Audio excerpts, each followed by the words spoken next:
pokok kiai tenanan. Bah niku NU, bah niku Muhammadiyah, pokok kiai tibake ajarane padha. Wong sumbere padha, gurune ya padha. Bismillahirrahmanirrahim. Halaman 1. Alhamdulillahi rabbil alamin. Allahumma sholli wa sallim ala sayyidina Muhammad. Loh, Mbah Ya Ahmad Dahlan sholawat sayyidina.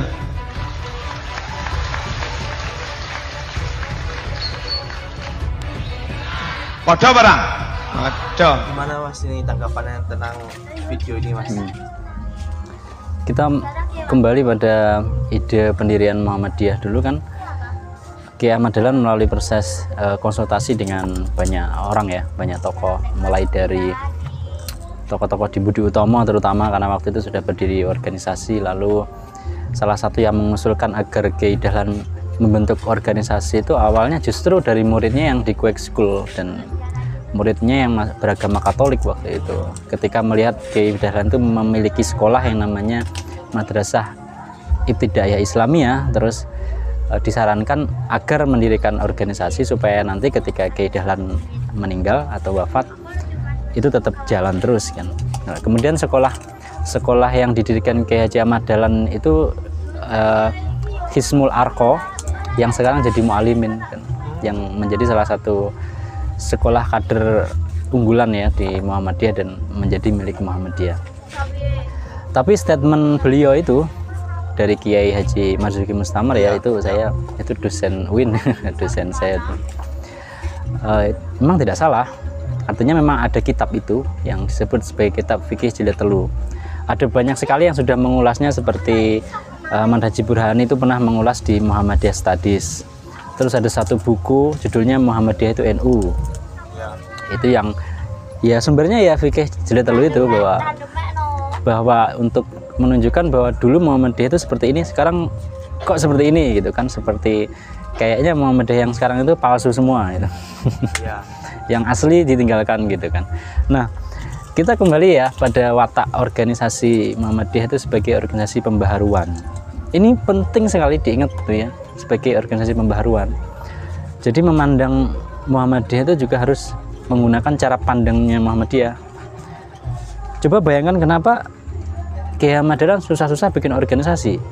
Toh dia bikin sekolah pun jadi pesantren dan udah milik dia pribadi kan? Iya. Kalau tujuannya adalah untuk ibaratnya memunculkan ketokohannya beliau, ya beliau bakal mendirikan sekolah yang yayasan dan milik dia pribadi. Tapi kan organisasi itu artinya kan supaya itu tidak terbatas pada mungkin keluarga dan sebagainya, dan itu terjadi kan sampai sekarang. Saya kira itu salah satu gagasan yang sangat visioner gitu. Nah, kembali lagi watak pembaharuan tadi, sebenarnya ada banyak sekali pembaharuan yang dilakukan Kiai Dahlan, dan sisi itu memang waktu itu belum disentuh. Kita mungkin kembali lagi pada pembahasan awal-awal Muhammadiyah berdiri, yang lebih banyak pembaharuannya itu kan dari aspek sosial ya, pendidikan. Jadi dulu itu kalau namanya pendidikan Islam itu ya hanya belajar agama saja ya.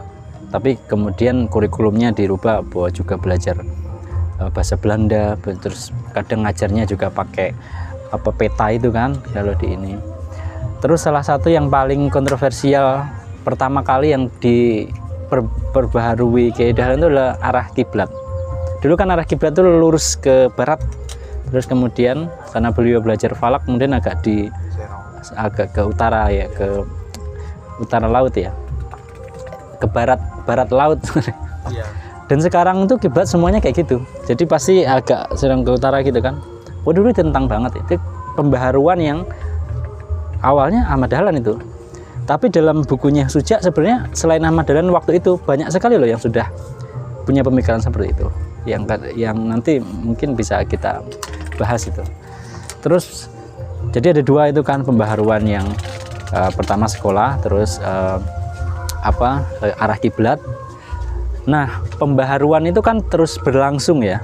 Ketika tahun itu tadi kan terbit tahun 1925 oleh Majelis Pustaka waktu itu yang nerbitin memang. Sekarang Majelis Pustaka, dulu namanya apa nggak tahu. Dan itu adalah pembaharuan berikutnya di periode berikutnya. Kiai Haji Ibrahim kan itu yang jadi ketua. Nah 1923 itu ada berdiri Majelis Tarjih. Nah tugas Majelis Tarjih inilah purifikasi atau bahasanya pemurnian itu mulai terjadi di situ. Banyak sekali kan seperti Bismillah itu bil jahr ya, apa bisiri ya, terus Sayyidina itu dihilangkan,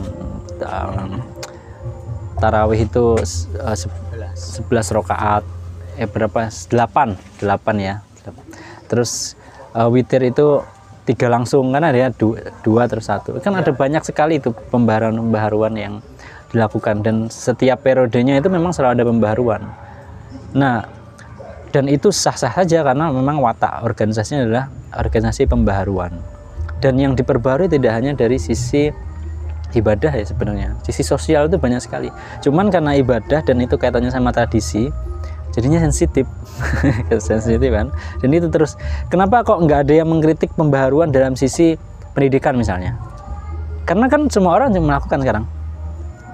TK itu dimulai dari apa kelompok Aisyah itu ya, sekarang kan TK juga di mana-mana, padahal itu pembaharuan juga, tapi kan nggak jadi kontroversi karena ternyata bisa diterima ya. Nah kalau ibadah itu artinya ya sensitif, makanya sampai sekarang yang terus digaung-gaungkan, dan memang agak disayangkan ketika kita ini menganggap itu yang asli, yang seolah-olah yang lain palsu gitu kan, padahal memang secara organisasi itu terbuka terhadap pembaharuan dan perubahan untuk menyesuaikan kondisi zaman gitu. Jadi, kayaknya gitu aja ya. Oke, siap. Terima kasih Mas Ari. Iya.